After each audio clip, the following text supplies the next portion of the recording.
What's going on, guys? It's a beautiful start to another week. It's a Monday here in Florida. Today I'm going to talk about things I wish I would have known on eBay. I've been doing this for 8 years, so I've learned a lot along the ways. I just want to kind of share some stuff with you if you're just getting started out or you're doing this as a side hustle, or maybe you want to move into full-time like I am. I'm just going to give you some insight along the ways of things I've picked up, and I'm not an expert by any means, but I have learned a lot along the way, so hopefully you guys can pick up maybe one or two tips or tricks that you can use in your business or your side hustle. So let's go ahead and get started. I got a lot to cover. It's going to take a long time. If you like things like this, check out my other videos and subscribe. I really appreciate it. I'm going to keep making more content. I appreciate all the support, but let's get right into it. This is things I wish I would have known a long time ago. This stuff I picked up along the way. So I'm going to share that stuff with you. First, we're going to start off with sourcing, because obviously you can't have an eBay business if you're not sourcing properly. So over the years, I've tried everything from pallets, liquidation, wholesale. I bought truckloads. I've done yard sales, estate sales, live auctions, online auctions, thrifting, all the different ways you can source. And basically, I want to say there's like a trifecta of sourcing is what I would call it. That's going to live auctions, going to yard sales / estate sales, and then thrifting. I basically get all my inventory from those three sources pretty much. Along the way at auctions and stuff, I've networked and met people along the way. Sometimes those people will call me and say, hey, I just bought a storage unit. You want to come look at the things I got? So as you're out there pounding the pavement, you'll network along the way, and you'll be able to pick up more inventory just by meeting people that are in the same business. But that just comes with a lot of time and experience. But basically, if you're actively going to yard sales, thrift stores, and live auctions, you will find everything you need. You just have to be out there regularly sourcing 1, 2, 3 days a week, whatever your schedule will allow and whatever you have time to stay up with, because you don't want to outsource your listings. Like, you don't want to source faster than you can list. You don't want to overwhelm yourself or get a death pile. The next thing is sold comps. I'm sure most of you know what this is already, but if you're out there at a yard sale, estate sale, live auction, you need to be able to look things up properly, and the way you can do that is by looking up sold comps on eBay. I'm going to go ahead and flip over to my phone real quick and just show you guys how to search sold comps.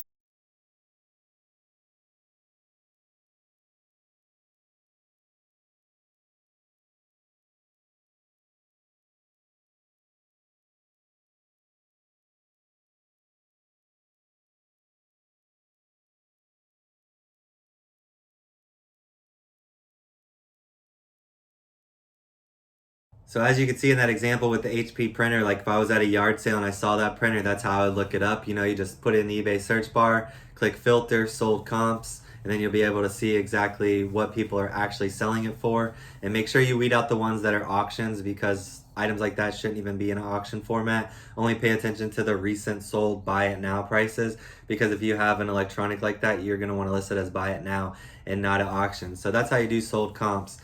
And once you sign up for eBay, there's an option to do a subscription. And I'm in these Facebook groups, and a lot of people try to skirt the subscription. I even was talking to my buddy the other day, and he's like, yeah, I'm at 1,000 listings and I'm not listing anymore for the month until next month. Something about his free listings. Like, that's so silly. Like, you're talking about a 15-cent insertion fee if you have this subscription, and you're trying to avoid paying 15 cents to potentially sell something for maybe $100. Like, I don't understand that. Get a subscription. If you run out of free listings, upgrade your subscription. Like, I'm at a premium store. It's $59.99 a month, and I'm selling 20,000 a month over the last couple of months, basically. So it's like, you got to be able to scale your business up, and you can't be worried about a $20 fee a month or $60 fee a month, or they even have a starter store for $7.99 a month. If you want to be in this business, you could at least get that starter store and know that you're going to grow and scale your business and grow into your subscription. That's going to push you to even move along a little bit faster, and don't limit yourself. Another thing is the supplies coupon. If you do get an eBay subscription, they don't really advertise that there's this supplies coupon. Mine is only $50 a month, so I don't know what the lower subscription gets. At one point, I was at Anchor Store, and I was getting $150 a month. But if you don't use it, you lose it. You get one every quarter. They don't really advertise it. They don't send you an email to tell you about it, so it's something you got to actively go out and find. I don't even really know how to find it through eBay, so I actually go to Google and then Google eBay supplies coupon. And then when I click on it, I'm automatically logged into my account, obviously. And there's like a hyperlink that'll take me right to that coupon. Gives me the coupon code. I can go on the eBay supplies store and get some tape or boxes or whatever I need for the month or the quarter. So that's what I do every month. Make sure you're using that supplies coupon if you got a subscription. Next thing is using FedEx, UPS, and USPS. A lot of sellers will only use USPS, or they have these predispositions about USPS and UPS, or they don't like one or the other. But ultimately, you want to be able to use all three of these services because you're going to be shipping larger items. And like for instance, I'll go to ship a label. It might be a printer, like the last example. So I'll look at all the quotes, right? So USPS, say we're going to New York or something. USPS will tell me it's $45 to ship this printer from Florida to New York. Then I'll look at the FedEx quote and it'll be $17. We're talking about, 20 something dollars in savings on one item. So if you do this over and over and over again, you're going to be pissing away thousands of dollars a year overpaying on shipping if you're only using USPS. If you're in an area that's your only option, then there's not much you can do about it. But if you do have the options, make sure you're utilizing those options. Another thing you could do is use a custom SKU on your listings. Custom SKUs are important. I used to put like a little inventory code in my actual title. So I'd say like men's starter jacket, Florida Gators, size extra large. And then I put in parentheses like T1 because that was the tote that it was in my warehouse. But then people would be messaging me saying, what does T1 mean? It would confuse the buyers. So I found out later on, actually watching another reseller on YouTube, and I saw him use the custom SKU line. And I was like, oh, wow, that's cool. And I had been doing this for like 3 or 4 years and didn't even know, or I just overlooked that every time I made a listing. So use that custom SKU, and I'm going to go ahead and show you how that works real quick. So you can see right here under the item, it says custom label SKU, and you can see what I've typed in here. Only I can see this, the buyer, nobody else can see this. And I'll tell you what I use that space for. 7A is an inventory code. I paid $77 for it. I write the date that I listed it. That way I know how long it's been listed. So if I need to change the price or something, I can. And this is kind of like an archaic way of record keeping for me. I do it in a notebook, but it tells me on page 94, number 19 is this item, kind of an inventory log I keep for my own records. But you can put whatever you want in that space, whatever helps you, keep good track of your inventory and find the item when it sells. So I got a few more things I want to cover, so bear with me. It's going to be kind of a long video, but I'm trying to get in a lot of content in a short period of time to help you guys out as much as possible. The next thing I want to talk about is promoted listings. If you got a subscription, promoted listings is something you can do. eBay is going to always suggest you do like 5 to 8% on your promoted listings, maybe even more depending on the category, depending on the item. I utilize promoted listings, but I only promote at 1%, maybe 1.1% to get a little tick above the people that are doing the bare minimum. I've never promoted over 1.3%. I didn't promote for the longest time. I was kind of against it because I didn't want to do the extra fees. But after I've done it for the last couple years, it just generates a lot of sales. And if you have some old dead stock inventory that's been on eBay for months and months and months, I imagine the algorithm has you buried on the last page. So when you pay for these promoted listings, it kind of gets your old listings back up to the top. You're going to get more impressions, more views, more watchers, ultimately more sales. And if you're promoting at 1% or 1.2%, it's going to be a nominal fee to generate a lot of sales. So I highly recommend using promoted listings. The next thing I want to talk about is Markdown Manager, another perk if you have a subscription store. Utilize the Markdown Manager as much as you can. I usually run sales like 10, 15%. You can do whatever you want. You get to pick the items. You get to pick the percentage that you're taking off the items. I believe 10% is the lowest. I don't know. I've never promoted lower than 10%. Actually, I think 5% is the lowest. But either way, I always do 10 to 15%. I always pick items that I've had listed for at least 3 weeks or longer. Stuff I want to get out of the store. Stuff that's been listed for months even. So I'll go ahead and promote those listings, I'll go ahead and mark down those listings with the Markdown Manager and try to generate a bunch of sales with markdown prices. Another thing you need to know when you're running an eBay business is when to run auctions. Like I said in that example with the printer, you don't want to get a printer at a yard sale and then list it for 99 cents. Auction start on eBay. There's not a lot of people looking for printers like that. If they are looking for a specific printer, they technically want to buy it now. They don't want to be, waiting around 3 or 4 days for your auction to finish. And a lot of times, like in the example I saw one of those printers sell for $19 because a guy started as an auction, but then another seller got $99 free shipping for the same exact printer. So it goes to show you that you got to maximize your profits. You can do that by running auctions at the right time and running buy now listings at the right time. Real quick, the right time for an auction would be maybe if you have like an Apple iPhone, an Apple computer. You only want to run auctions if it's an item that's really high demand, like the items I just talked about. Another thing is eBay's algorithm. I talked about that a lot more in one of my previous videos, so I'm not going to get too much into it. But basically, the algorithm is eBay's whole like computer system that kind of tells eBay what to do and where to place items. You want to be able to work with that algorithm. You want to make new listings as often as possible. You want to be an active store, answer your questions, go back in your old listings and change prices, be active. If eBay asks you to add some item specifics when you get time, do that. Send out your offers. All these things are going to kind of tickle the algorithm. That's kind of the phrase I use. It's kind of a funny phrase, but you want to tickle the algorithm as much as possible by listing new items, getting good quality new stuff, good customer service, all the things we already talked about. You can watch one of my previous videos if you want to hear more about the algorithm. So when you have an eBay business or side hustle, naturally you're going to be packaging up a lot of items. All your shipping quotes are going to be based off the size of your box and the weight of your box. So the size is very important. So I recommend if you're packaging a lot of stuff, you get this. It's called a box resizer tool. The way this works is if I wanted to resize a box and cut it down, say 6 inches, because my item, say the box is this tall, the item's this tall and the box is this tall, we're going to want to get rid of all this dead space. So I lock this in place like this, and all I do is put this on the edge of the box and slide it. This little wheel here scores the box. So then I can cut the sides down to where I scored it, and then it just folds down and it makes it look like a perfect smaller box. It's going to save you a lot of money in shipping. And I know a lot of you have resized boxes without this. I used to do it a lot and resize them just myself, trying to fold it perfectly, but it's hard to fold cardboard just right, and get it to lay perfectly.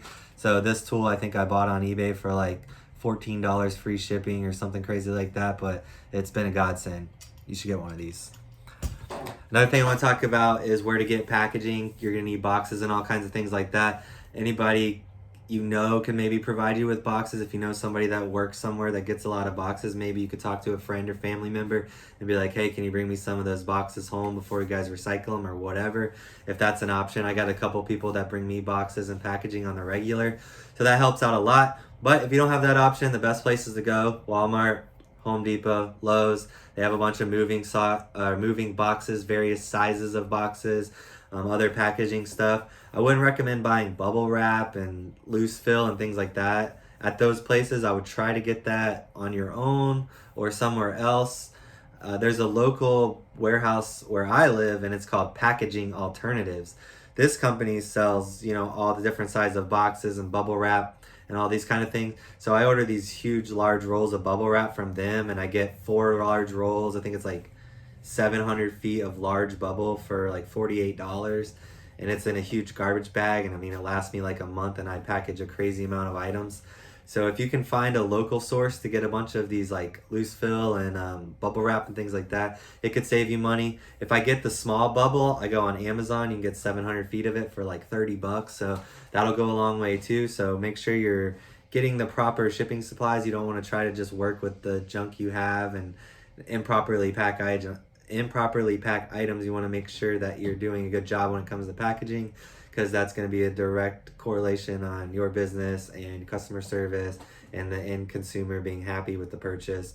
And you definitely don't want returns. Returns are the most frustrating thing about being an online seller, so you definitely don't want to deal with that unless you absolutely have to. So that's where to get all your packaging stuff. Another thing I want to talk about is your average sale price. When you're on eBay, let's say you're getting started out, you've sold 100 listings for $2,500. So that means your average sale price is $25. You want to keep an eye on your average sale price, and you want to try to get it to go up.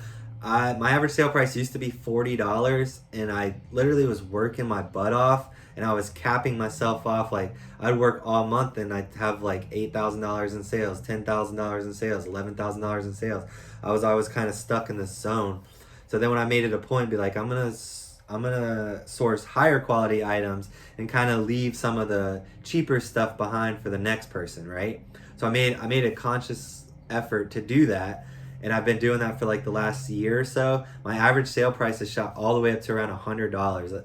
Roughly in the past 3 months, I've sold a little over $500, and then my sales are like $56,000. So I'm right around that $100 sales price. So it is obtainable. I'm just a regular guy. If I can do it, you can do it.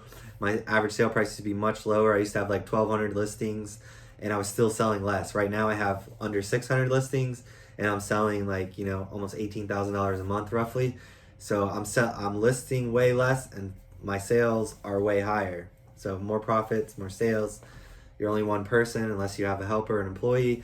So you can only do what you can do. If you can only list 50 items in a month, they might as well be big ticket items, right? If that's what you can get your hands on. We're almost done here, so bear with me. I appreciate you guys making it this far in the video. Another thing I want to talk about is there is no limits. This is more of like a mental game, right? Because like I was saying before, I was in that $8,000 to $10,000 range for several months or maybe even a couple years, averaging my monthly sales. I basically told myself this is all I can do. I'm one person. I don't have an employee. I'm capped out. I'm working my butt off. This is it. I basically put this limitation on myself, and I lived there for a couple years until I started watching a bunch of motivational videos, reading motivational books, and I started to realize, limitations are in the mind. It's just something I'm telling myself. You got to get out of that mindset. So I went from a lack mindset, was what I call it, to an abundance mindset. There's enough money in the world. I can get my hands on as much as possible. There's no limitations. Look, there is absolutely no limitations. Do not limit yourself. Let that voice in your head be a positive message, right? Good vibes only. The last thing I want to talk about is I just want to leave you guys with a quote, really. I've talked about basically everything I want to talk about, but all you can do is all you can do. And all you can do is enough. That's a quote by Art Williams. And if you want to see an awesome speech, look up Art Williams' Just Do It speech on YouTube. It's old. It's like from the 80s, but it's a really motivating speech. I love that speech.